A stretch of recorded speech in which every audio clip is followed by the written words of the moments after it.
ලංකාවේ මුලින්ම ළමයට එන තරංකාර විභාගයේ පහවසර ශිෂ්‍යත්වෙනි බා. මම නිකන් මං උදාහරණ අරන් කියන්නම්කෝ. දැන් පහවසර ශිෂ්‍යත්වෙන මට ලකුණු 187යි. එතකොට අපේ පරම්පරාවේ මොකෙක්වත් පොදේ ශිෂ්‍යත්ව පාසල තිබ්බේ නෑ. මම 187 තරම් පාස් වුණා. දැන් මම තමයි පවුල් පරම්පරාවේ වීරයා. හරිද? පැහැදිලිද කියන එක? දැන් ඉතින් මට යන තැන හෙන සැලකිලි ඕක හෙන දක්ෂයා මීටරේ ඉගෙන ගන්න පුළුවන් අනම්මනම් එහෙම තියෙනවා. දැන් පුතේ ඔය සැලකිල්ල බං 6 වසර 7 වසර 8 වසර 9 වසර 10 වසර 11 වසර කම්ම අල්ලන් ඉන්න පුළුවන්. දැන් මේ වෙලාවේ මගේ අධ්‍යයනයට මොකද වෙන්නේ කියලා උන්ට හොයන්න බෑ. වාර විභාග ප්‍රතිඵල වෙල්ල බං ඔය වටේ පිටේ උන් අහන්නේ නෑනේ. අය අර වගේ ප්‍රධාන විභාගයෙන් තමයි මේක එළියට එන්නේ. පැහැදිලිද? එතකොට මේකට ගොඩක් සැලකිල්ලක් තියෙනවා. ඒක විකුණන්න පුළුවන් හොඳට. ගියේ තැන ඉතින් පිළිගැනීමක් තියෙනවා මීටරයක් කියලා දන්නවා. ඊට පස්සේ 11 වසර එනවනේ. ඔව් 11 වසරෙත් වැඩේ මම ගොඩ දැම්මා. අපිට ඔය AB නෙමෙයි අපි දින කාලේ වල අහලා තිබ්බේ D සහ C තිබ්බේ. විෂයන් 8යි තිබ්බේ. ඒතර මට D වල විෂයන් 7කට D තිබ්බා. එක විෂයකට විතරක් C තිබ්බා. ඒක අර සුපුරුදු පරිදි ඉංග්‍රීසි තමයි. හරි. අනිත් ඔක්කොම D. D C S F තමයි අපි තිබ්බේ. ඒකත් අවුලක් නැහැනේ. එතකොට ඒකත් මම ගොඩ දාලා තියෙනවා. එතකොට ලොකු හානියක් මොකක්වත් නැහැ. ඉතින් ඉංග්‍රීසි අපේ පවුල් පරායෙන් බැරි හින්දා ඉතින් අවුලක් නැහැ. වැඩේ ඕකේ. දැන් මම අර මගේ ගෞරවය රැකගත්තා. එනවද? ගෞරවය රැකගත්තා. දැන් උඹලා ඉන්නේ මේ ස්ටේජ් එකේනේ. මේක තිබ්බත් එකයි නැතත් එකයි. දැන් මෙතන සමහරුන්ට A9 නැත්නම් A8යි B1යි. ඔහොමනේ තියෙන්නේ බා. දැන් උඹලාට නිකන් වෙන මොකද්ද අමුතු ජීවියෙක් වගේ බලනවා උඹලා දිහා. A9ක් ගත්තේ කියලා. නේද? එතකොට A7යි B2යි. පට්ට මීටරයක්. කොහොමනේ බලන්නේ බා. හැබැයි මේ අවුරුදු දෙකේදී මොකද වෙන්නේ කියලා උන්ට පේන්නේ නැහැනේ මේ සමහර උන් වෙලා බුදි. නේද? මෙලෝ මගුලක් තේරෙන්නෙත් නැහැ. දැන් ඔහොම ගිහිල්ලා මේ අවුරුදු දෙක ඉවරනවා. දැන් මට මතකයි මට ඇහුණා ඔය මේ පාර කීයද 11000 ගානක් දෝ දෙනා ඉන්නේ. 11000 ගාන දෙනා ඉන්නවා. 11000 ගානක් ඉන්නවා.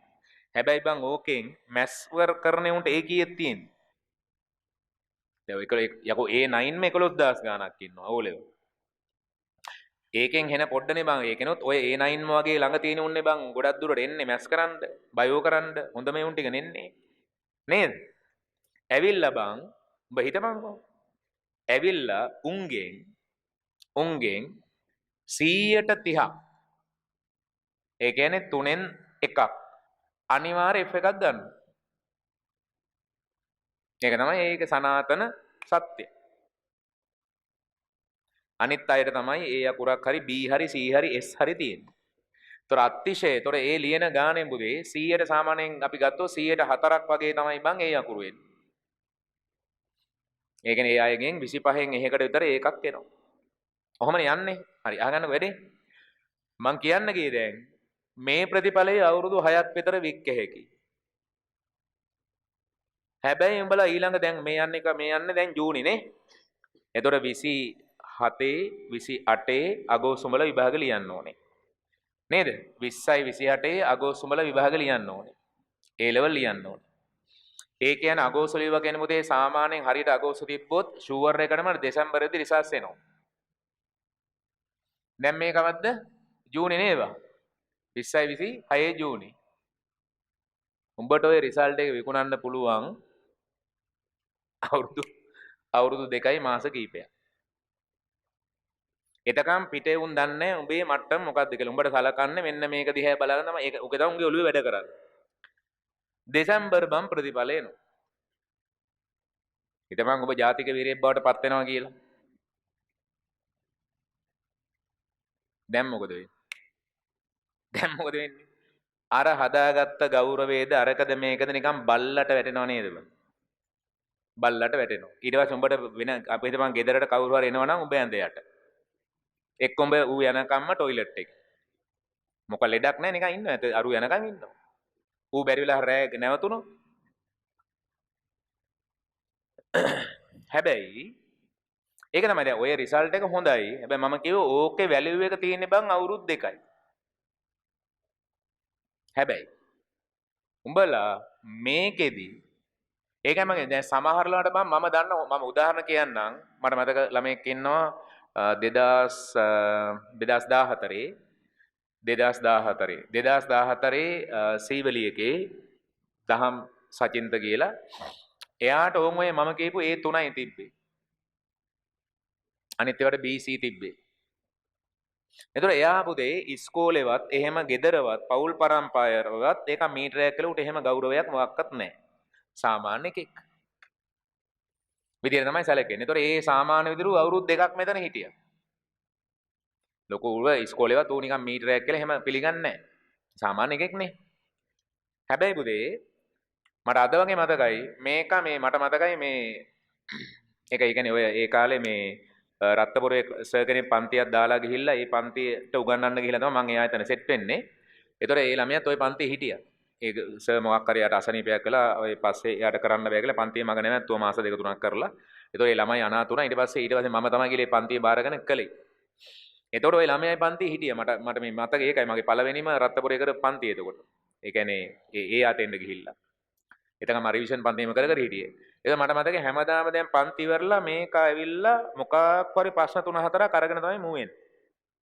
ඌ මට යන්න දෙන්නේ නැහැ. හරිද? මට සමහරවල්ලාට මලත් පයින්නවා. දැන් මම මේ සමහරට යන්න ඉන්නේ. ඌ එනවා. ඌ කොහොමත් මම එහෙම බලද්දි ඌ ඇවිල්ලා ඉන්නේ. ගණන් 3-4ක් ඇවිල්ලා ඌගේ ගණන් ඉතින් හදන්න ගියාම ඌ ගේන්නෙත් සමහරට පතාක ගණන්.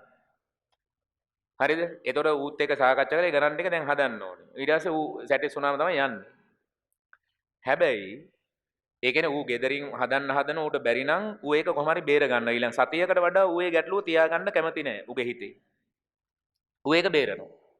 ඒතර A9 ගත්තේ උන් වැඩ්ඩෝ වගේ වැඩ කරන්නෙත් නැහැ. වැඩ්ඩෝ වගේ හැසිරුණා. වැඩ්ඩුනේ. හැබැයි මෙයා මෙහෙම කියලා අවසානයේ මෙයාගේ රිසල්ට් එක එන්නේ A3යි දිස්ත්‍රික් 2. දිස්ත්‍රික් දෙවෙනිය. හරිද? හැබැයි මෙතනින් පස්සේ දැන් මැරෙනකම් ඌට ඒ ගෞරවය දැන් තියෙනවා. මොකද එතනින් පස්සේ ආයේ ප්‍රධාන විභාගයක් අපිට හම්බෙන්නේ නැහැ. පැහැදිලි මං කියන එක. කැම්පස් වල ගිහිල්ලා අපි ගන්න රිසර්ච් මොනවද කියලා ඒ කවුරුවක්වත් හොයන්න දෙන්නෙත් නැහැ. උන් දන්නෙත් නැහැ. සාමාන්‍ය ලංකාවේ තරංකාර විභාග තියෙන ඔය තුනනේ. ඒතර මේ තුනෙන් තමයි පුතේ අපේ පෞරුෂය අපිට එළිය පහළිය සලකන විදිහ ඕක හැදෙන්නේ. එතකොට ඔයාලට තේරෙයි අපිට මේ අවසානයේ හැදෙන රිසල්ට් එකනේ හැමෝටම මතක. පැහැදිලි මං කියන එක. දැන් ඔයාලට මේ සමහර ඔයා O level වල මොනතරම් දක්ෂයෙක් වුණාද නැද්ද කියන එක ගොඩක් තව අවුරුදු දෙකකින් පස්සේ නැති. මේ අවුරුදු දෙකකට විතරක් ඒක වැලිඩ්. හැබැයි ඊට පස්සේ ඔයා ගෙනියන මේ අකුරු තුන තමයි හැමෝටම මතක තියෙන්නේ. ඔයා මොන වගේද ඔයාගේ මොන වගේ දක්ෂකමක් තියෙන ඔයාට මොන වගේ පෞරුෂයක් තියෙන කියන එක. මෙතනින් එහාට දෙකටම පවතින උඹලා මේ ගන්න අකුරු තුනෙන් තමයි. ඒතර ඒ ඇහෙන් තමයි අපි දිහා බලන්නේ මෙතනින් එහාට මිනිහෙක්. ඒක ඔයාට සමහරට හිතෙන එකක් නෑ දැන් මොන වගේද කියලා. හැබැයි ඒක මුණ දීලා බලන්න ඕය.